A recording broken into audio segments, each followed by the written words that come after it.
Hello, and today we're going to continue our look at Godslayer and look at a Nordgaard army. Now this isn't the starter set, this is actually made up of the Rune Gatekeeper, the Chainslayers, and then I think they're called the Einhard. So let's get to the packaging open and have a look at what you get. Now inside you're going to get your army card details. Now this is actually German edition. I am waiting for my English copies to come along, and you're also going to get obviously your tokens, a little bit of foam packaging, and then a load of minis and bases. Now I'm getting the miniatures out. You're going to get two figures with a very similar sculpt who have this two-handed axe thing going on, and yeah, again my criticisms would be the join is quite narrow, so yeah, I believe that's the way it goes on. So yeah, there's two of those.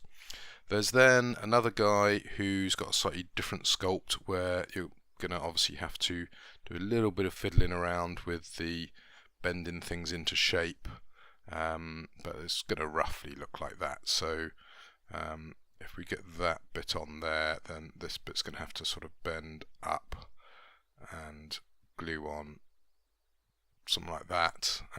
Maybe a little bit of green stuff required.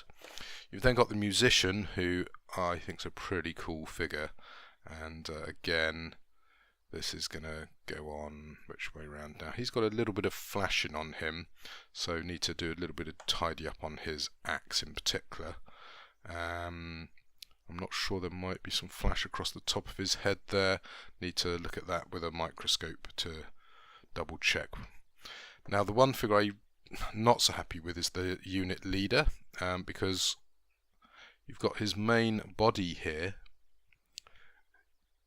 You've then got his arm, which then joins on to his arm. Why is this not one piece? Oh, hard on. Yeah, my mistake. Right, so he's got his axe there, and then his other arm, which I don't really understand why it couldn't have been moulded on with a slightly different repose. But yeah, there you go. Looking at the English version of the Einherjar, was it Einherjar? Yeah, Einherjar Guild Subfaction Infantry Unit. As you can see, they're really slow with a movement of 2.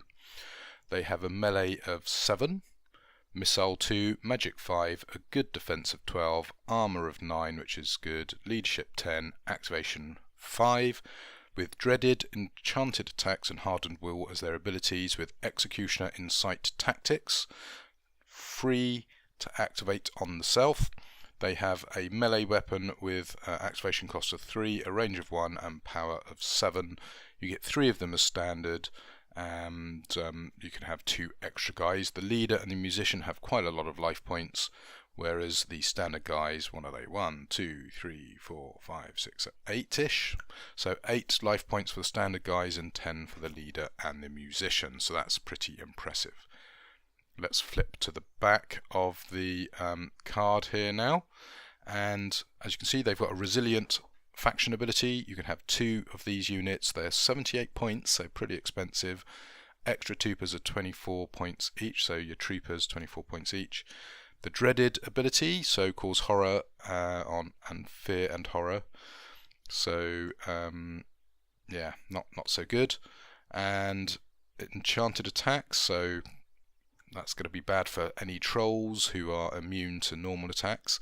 So excellent. Hardened will, do not take fear, horror or bravery tests. So you know, they cause fear, they don't need to worry about fear themselves. That's pretty good.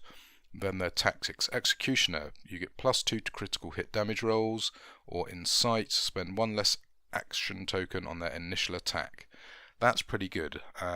If you're kind of in base-to-base contact, you can do the insight tactic and, you know, get 2 attacks in, which would be pretty devastating. So there you go. That is the unit cards for the Einherjar. Well, the next unit is our Chainslayer, who is a large based model. And as you can see, he's got lots of flaily chains whipping around, and it's quite a big, chunky, sort of ogre-y based character. Okay, well, as you can see, we've got multiple parts. So we've got the 2 hands, the 2 horns, the upper torso, the lower torso, and then our large base. We've got some tokens and obviously our unit card.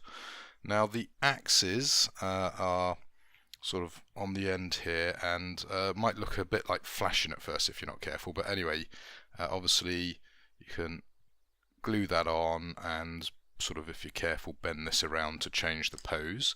The other hand, obviously you're gonna want to kind of get that attached, and that will sort of wrap round his body. The horns, well, they're annoyingly separate, and this is the sort of thing Infinity used to do, which is a real pain. So I'm not so keen on some of the finer detail bits being tiny little bits to glue on with tiny options, but nice big broad base connection there to join the upper and lower torso together, so that's great, and the detail and flashing is looking pretty impressive, so the quality of the casting's good.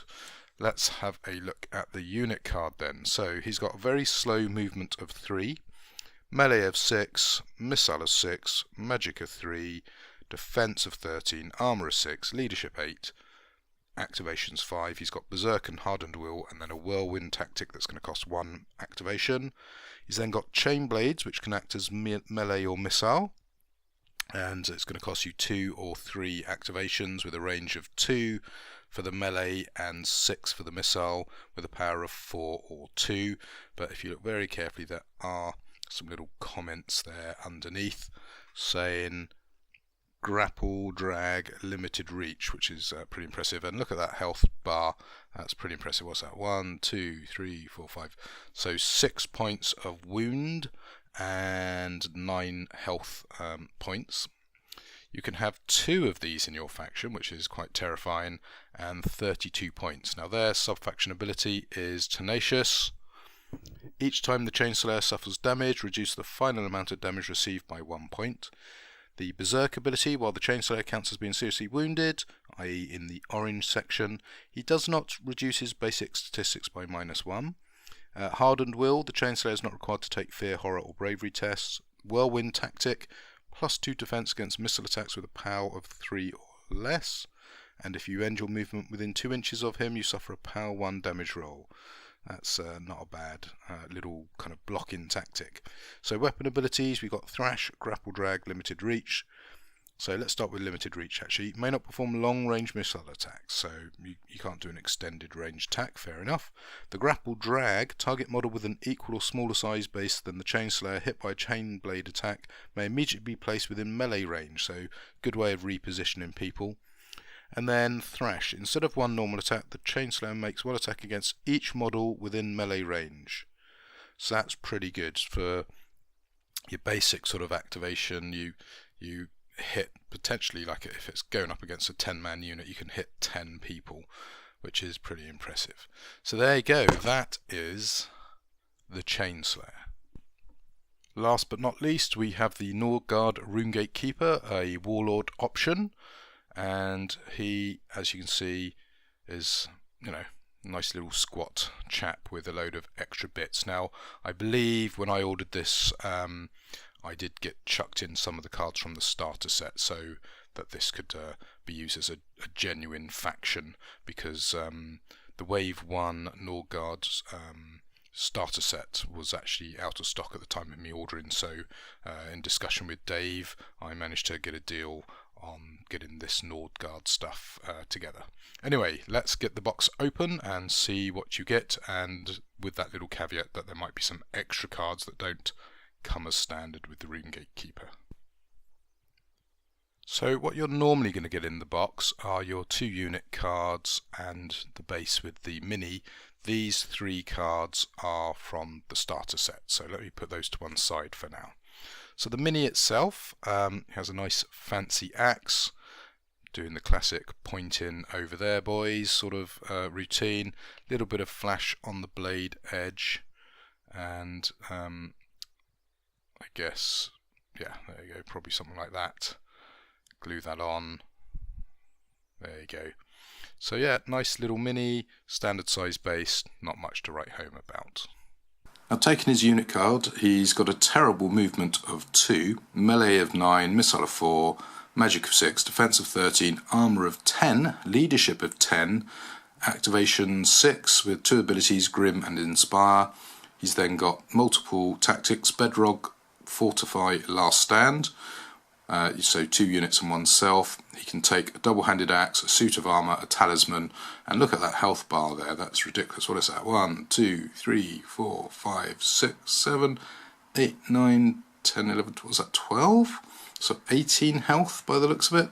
So he's a real tough cookie. So what do the bits on the back tell us? Well, we can only have one of him. He's 55 points. He's got resilient. Each time he would take, a kill, roll a d6 on a 5+, he basically gets 1 health. So he's got Grim, friendly living models within leadership range, bearing in mind that's 10 inches, gain the ability Fearless. Inspire, each time the Rune Gatekeeper destroys an enemy model through a melee attack, 1 living friendly model within leadership range may immediately add an action token. So anyone within 10 inches of him can get an activation token. That's pretty good, and it's only 1 though, so it's not like multiple, so it's not totally broken. His tactics then: Bedrock, target friendly model gains +1 defense and cannot be knocked down. Fortify, target friendly model gains +1 armor. And then Last Stand, the Rune Gatekeeper and friendly guild subfaction models within leadership range of him improve their subfaction ability resilience to a roll of a 4+, making you more likely to roll a save. Really useful if you think you're about to die.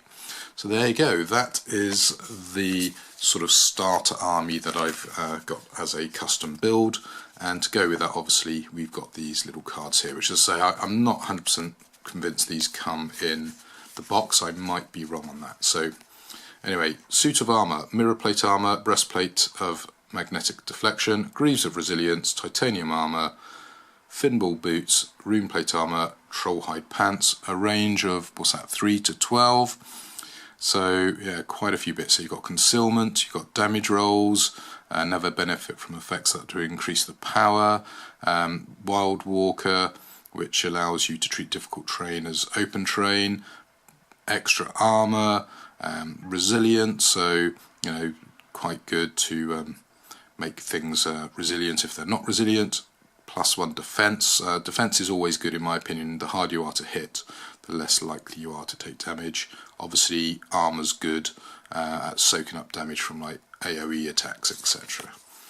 Right, talismans then. Adamantine glyph through to runes of the forefathers, so 4 to 12 points. Let's start off with the big sexy stuff. So each time the bearer suffers damage, roll a d6 on a 4+, half the damage. At the end of each round, the bearer restores d3 life. Each time the bearer suffers damage, you basically do d3 direct damage back. I quite like that. Bearer may re-roll 1 die each round once. That's pretty impressive. And the bearer cannot be affected by effects or damage of magic and missile attacks, so that's pretty good. Force them to come into melee. So your axes ranging from 6 to 12 points. So range of 1 for all of them. Power looks like it goes from 3 to 8.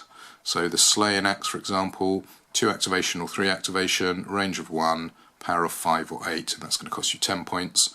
So pretty impressive. Throat Slitter, that's got a nice little ability that any model damaged by a Throat Slitter attack may not perform melee or missile attacks. So that's pretty good as well. So nice couple of options there. And that's the Nordgaard faction, and I'm looking forward to getting my hands on the Brewer character, who comes in the official starter box for Nordgaard. We'll wait and see what happens with the current Wave 2 pre-order system that you can go check out on Megalith's website.